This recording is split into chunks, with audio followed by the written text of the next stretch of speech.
Hollywood thrives on spectacle, but it's not every day you see someone at the top of the power pyramid stumble in broad daylight. EMANUEL, known for striking blockbuster deals and representing the most coveted stars, may have finally revealed that even he isn't invulnerable.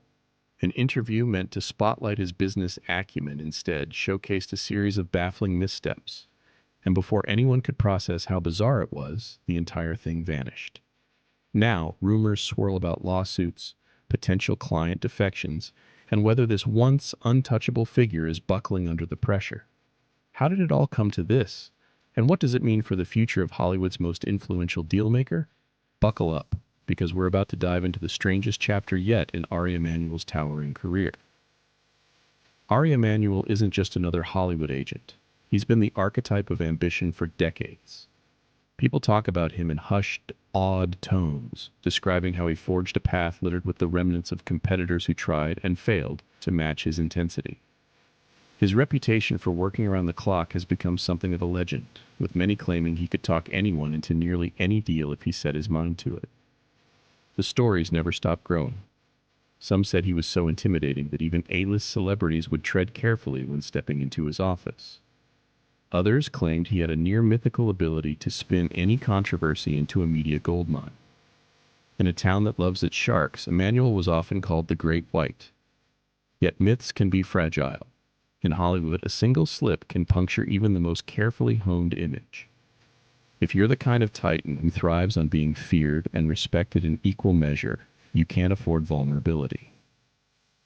That's why the events of this vanished interview seem to carry such weight. In one surreal moment, his fearsome persona cracked, hinting that the man behind the curtain might be more uneasy than anyone suspected. But the seeds of this startling shift were planted when he walked onto the stage for an interview that would raise more questions than answers. It was supposed to be just another feather in EMANUEL's cap, a high-profile Freakonomics appearance that would let him spin his vision for the future of entertainment. The audience came expecting to hear insider anecdotes about Tinseltown, maybe some success stories peppered with witty remarks. Instead, they witnessed one of the strangest performances of his career. As soon as EMANUEL began fielding questions, he made the offhand decision to call actor and former client Justin Baldoni baloney, a remark so odd that the audience reportedly shifted in their seats. Was he joking? Being dismissive? The tension spiked when he followed this jab by admitting that he'd fired Baldoni and was ride or die for bigger stars, essentially confirming rumors that he'd dumped one client to please another. The entire exchange sounded like a direct shot at Baldoni's credibility, and inadvertently, it risked looking like a confession of questionable business ethics. People around him appeared stunned. Why would EMANUEL, a man known for meticulous public image control, blurt out something so petty and revealing? Some claimed he was under intense pressure, while others speculated he was desperate to prove loyalty to Hollywood's hottest power couple, Ryan Reynolds and Blake Lively. Whatever his motives, the damage was done. And then, as if orchestrated by some invisible hand, the entire interview disappeared. No official recordings, no transcripts. It was as if the event never happened. But a vanished interview alone doesn't explain the simmering tensions behind the scenes, and it certainly doesn't explain why EMANUEL might be feeling cornered. When you represent top-tier powerhouses like Ryan Reynolds and Blake Lively, you're not just managing celebrity careers, you're handling an entire global brand. Reynolds has proven his ability to flip side projects into massive success. Think of his aviation gin business or the jaw-dropping fanfare around Deadpool. Blake Lively, meanwhile, has carved her own niche in fashion, film, and business ventures that maintain a squeaky clean public persona. Losing that kind of star power would be a nightmare scenario for WME, or any agency. So when Ryan posted a cheerful snapshot with Brian Leward of CAA, it sent a shockwave through industry circles. Some read it as Reynolds subtly threatening to jump ship if his current team didn't step up. Others saw it as a warning shot to EMANUEL, protect us or we walk. No matter how you parse it, one thing was clear, the stakes were huge. For a man whose job revolves around keeping the biggest talent satisfied, the mere hint of a defection is catastrophic. Under that kind of pressure, maybe it's no surprise EMANUEL tried to grandstand during the Freakonomics interview. He wanted to appear unwavering in his devotion to Reynolds and Lively, but instead, he stumbled.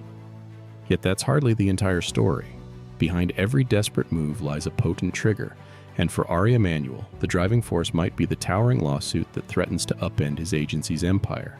Beyond the public slights and vanishing podcasts, there's a massive legal storm hovering like a dark cloud over Ari Emanuel, WME, and the Reynolds Lively duo. Word is that the lawsuit reaches into staggering sums, hundreds of millions of dollars, potentially enough to make even the most seasoned power players break a sweat. In Tinseltown, everyone sues everyone eventually, but cases of this magnitude can reshape careers and rattle entire agencies.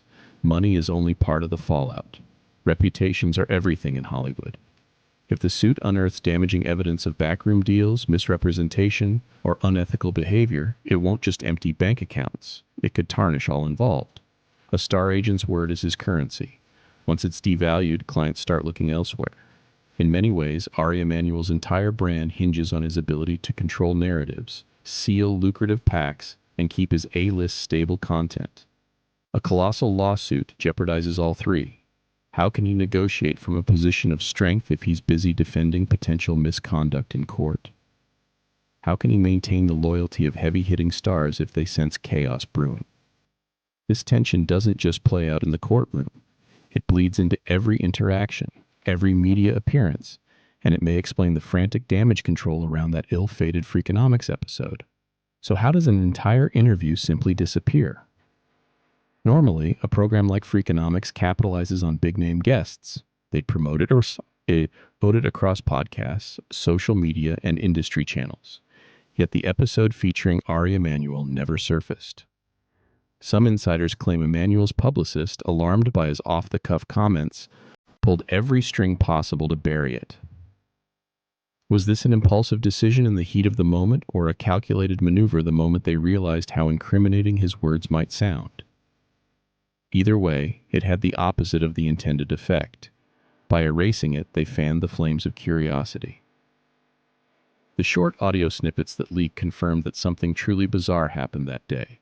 If the interview had simply been posted unedited, people might have shrugged it off as just another Hollywood bigwig mouthing off.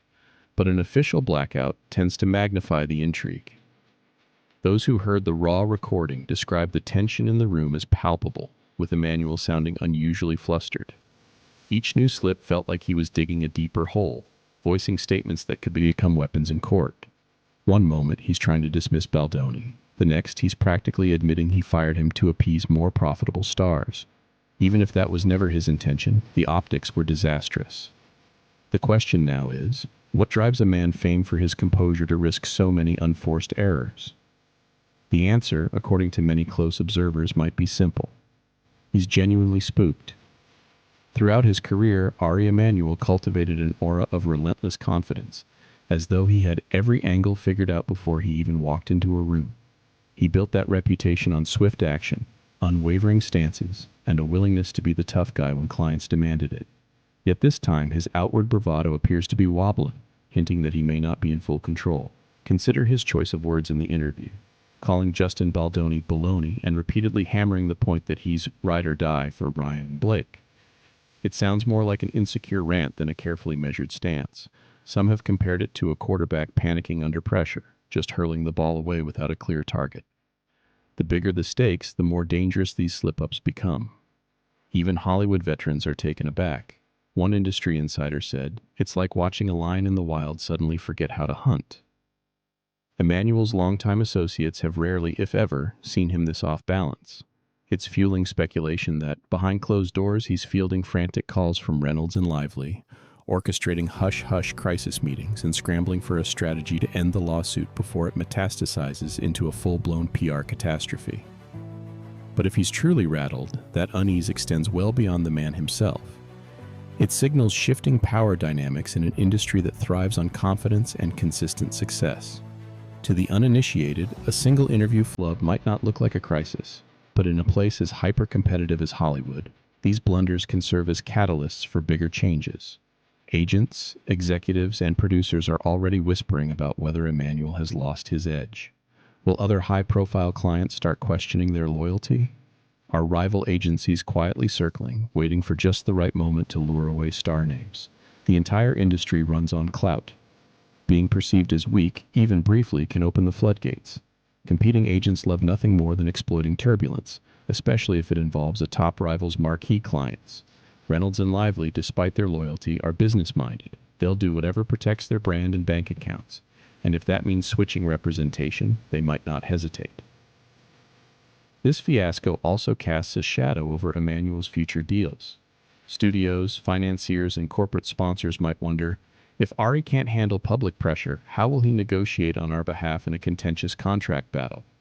Hollywood is brutal that way. Once cracks appear, they're nearly impossible to seal without a strong comeback performance. The question is, can Ari Emanuel stitch this all back together? Or does this unraveling merely hint at deeper issues that no quick fix can resolve? If the lawsuit is every bit as large and damaging as rumored, then we might be seeing only the first act of a long and messy saga. Lawsuits of this scale can drag on for years, with new revelations coming to light during depositions and witness testimonies. Each new twist could reignite media scrutiny, especially if more audio or written correspondence emerges showing how WME might have orchestrated deals. As for Ryan Reynolds and Blake Lively, they're treading carefully. On one hand, they need a powerful agency behind them to maintain their prime status. On the other, every day spent under the shadow of legal conflict risks chipping away at the carefully polished images they've worked so hard to create. They're caught in a tight spot. Jump ship and appear disloyal, or stick it out and risk further damage by association. This moment feels like a turning point, not just for Emanuel, but for how Hollywood's top agents handle controversy in the era of instant leaks and social media inquisitions. Gone are the days when a quick phone call to a friendly reporter could quell a story. Now, the internet immortalizes every slip-up, especially one as jarring as the Freakonomics meltdown. So the drama continues to swirl, with each player maneuvering for the best possible outcome. Yet no one can say with absolute certainty who'll emerge victorious. Behind all the cutthroat deals and bombastic headlines lies an undercurrent of psychological strain. High-profile figures like Ari Emanuel, who carry the weight of multi-million-dollar decisions daily, face a unique brand of stress. They must maintain a public facade of confidence and keep the business rolling seamlessly, even when personal concerns mount to staggering levels.